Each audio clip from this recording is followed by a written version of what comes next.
बिस्मिल्लाहिर्रहमानिर्रहीम। Tell point के नाजरीन अस्सलाम वालेकुम। जैसी अवाम वैसा हुक्मरान, ये मुहावरा हम में से अक्सर लोगों ने सुना हुआ है, लेकिन आज हम एक कहानी की मदद से इसको साबित करेंगे। एक दरवेश और इसका कमसिन चेला शहर से दूर किसी जंगल में रहते थे। दरवेश आम तौर पर जाते खुदा में मसरूफ़ रहता और चेला आसपास की बस्ती के लोगों से ज़रूरत की चीज़ें ले आया करता। दरवेश का दिल इंसानियत के दर्द से लबरेज था और वो सुबह शाम इंतहाई सोज़ो गुदाज के साथ ये दुआ किया करता था, ऐ मेरे परवरदिगार, मैं एक बेबस और बेवसीला इंसान हूँ और तेरे बंदों की कोई खिदमत नहीं कर सकता, लेकिन अगर तू मुझे बादशाह बना दे तो मेरी ज़िंदगी का हर सांस भूखे नंगे इंसानों की खिदमत के लिए वक़फ़ होगा। मैं यतीमों, बेवाओं और नादार लोगों की सरपरस्ती करूँगा। मैं मोहताजों के लिए लंगर खाने खोलूँगा। मैं अदल व इंसाफ का बोलबाला करूँगा। रिश्वत खोर और बददियानत अहलकारों को इबरतनाक सज़ाएँ दूँगा। मजलूम मुझे अपनी ढाल समझेंगे और जालिम मेरे नाम से कांपेंगे। मैं नेकी और भलाई को परवान चढ़ाऊंगा। कमसिन चेले को यह यकीन था कि किसी दिन मुर्शद की दुआ ज़रूर सुनी जाएगी और इनके दिन फिर जाएंगे। लेकिन वक़्त गुजरता गया, चेला जवान हो गया और नेक दिल दरवेश में बुढ़ापे के आसार ज़ाहिर होने लगे। रफ्ता रफ्ता चेले के एतकाद में फ़र्क आने लगा, यहाँ तक कि जब दरवेश दुआ के लिए हाथ उठाता तो वो उसके करीब बैठने की बजाय चंद कदम दूर बैठता और दबी जुबान से ये दुआ शुरू कर देता, मेरे परवरदिगार, अब मेरा मुर्शिद बूढ़ा हो चुका है, इसके बाल सफ़ेद हो चुके हैं, दांत जड़ चुके हैं और बीनाई जवाब दे चुकी है। अब वो मुझे तख्त की बजाय कब्र से ज़्यादा करीब दिखाई देता है। अगर तुझे एक नेक दिल आदमी का बादशाह बनना पसंद नहीं तो मुझे बादशाह बना दे। मैं ये वादा करता हूँ कि मेरा हर काम अपने मुर्शद की ख्वाहिशात के उलट होगा। मैं सिद्के दिल से याद करता हूँ कि मैं नादारों को ज़्यादा नादार और बेबसों को ज़्यादा बेबस और मजलूमों को ज़्यादा मजलूम बनाने की कोशिश करूँगा। मैं चोरों डाकुओं की सरपरस्ती करूँगा। मैं शुरफा को जलील करूँगा और जलीलों को इज़्ज़त की कुर्सियों पर बिठाऊँगा। मैं राशि और बददियानत अहलकारों की सरपरस्ती करूँगा। इब्तदा में ये होशियार चेला छुप छुप कर दुआएं किया करता था, लेकिन आहिस्ता आहिस्ता इसका हौसला बढ़ता गया और कुछ मुद्दत बाद उसकी हालत थी कि जब मुर्शिद दुआ के लिए हाथ उठाता तो वो भी इसके करीब बैठकर ही बुलंद आवाज़ में अपनी दुआ दोहरानी शुरू कर देता। दरवेश अपनी आंखों में आंसू भरकर यह कहता कि अगर बादशाह बन जाऊं तो अदल व इंसाफ, नेकी और सच्चाई का बोलबाला करूंगा। और चेला कहका लगाकर ये कहता कि अगर मैं बादशाह बन जाऊं तो जुल्म और बदी का झंडा बुलंद करूंगा। दरवेश कहता कि मेरे ख़जाने से माजूर और नादार लोगों को वज़ाइफ मिलेंगे और चेला ये कहता कि मैं इन पर सख्त जुर्माने आयद करूंगा। दरवेश इसे डांट डपट करता और बाज़ औक़ात डंडा उठाकर पीटना शुरू कर देता, लेकिन चेला अपनी रवायती न्याज़बंदी के बावजूद अपने मौक़िफ़ पर डटा रहा। फिर वही हुआ जो पुराने वक्तों में हुआ करता है, यानी मुल्क का बादशाह चल बसा और तख्त के कई दावेदार एक दूसरे के खिलाफ तलवारें सौंत कर मैदान में आ गए। दूर अंदेश वजीर ने रातों रात तमाम दावेदारों को जमा करके ये तजवीज़ पेश की कि अब मुल्क को खाना जंगी से बचाने की एक ही सूरत बाकी रह गई है, और वो ये कि शहर के तमाम दरवाजे बंद कर दिए जाएं और अलल सुबह बाहर से जो आदमी सबसे पहले मशरकी दरवाजे पर दस्तक दे, इसे बादशाह तस्लीम कर लिया जाए।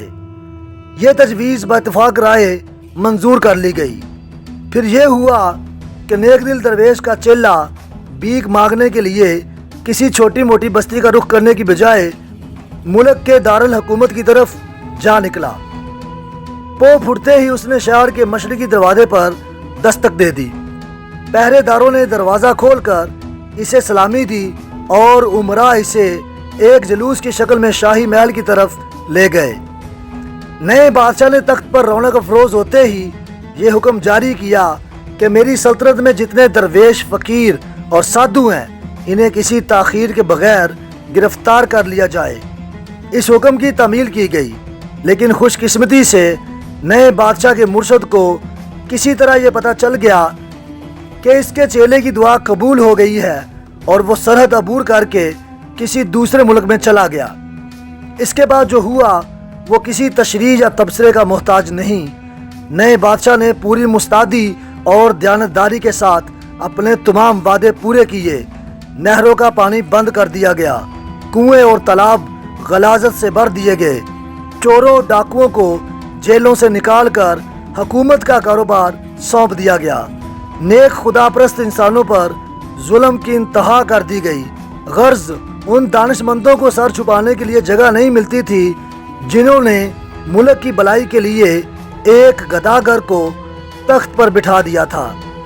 جب نئے بادشاہ کے مظالم اپنی انتہا کو پہنچ گئے تو عوام کے لیڈروں نے اس کا حسب و نسب معلوم کرنے کی ضرورت محسوس کی۔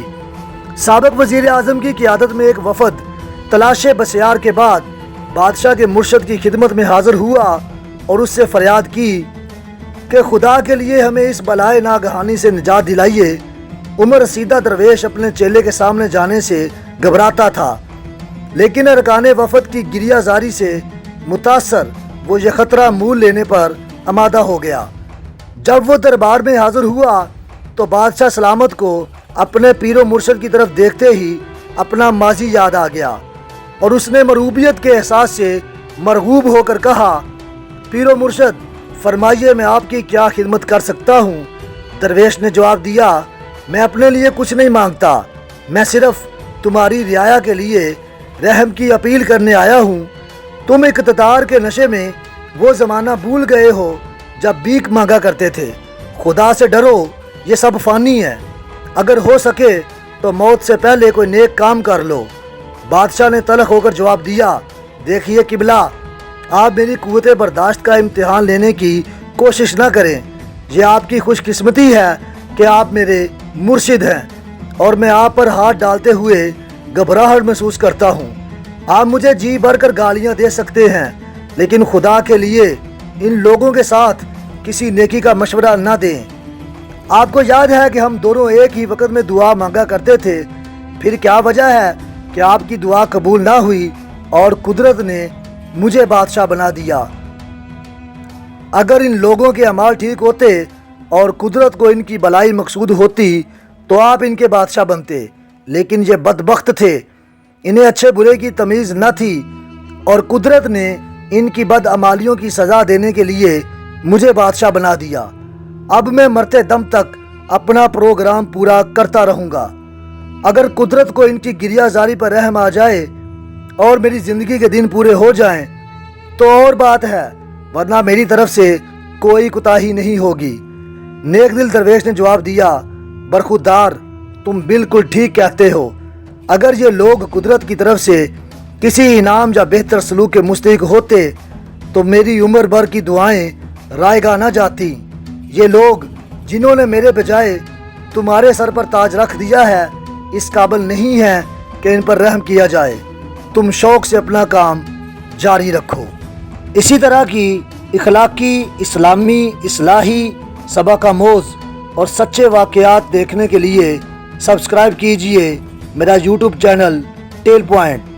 اگر آپ اپنے علم اور معلومات میں اضافہ کرنا چاہتے ہیں تو دیکھتے رہیے ٹیل پوائنٹ۔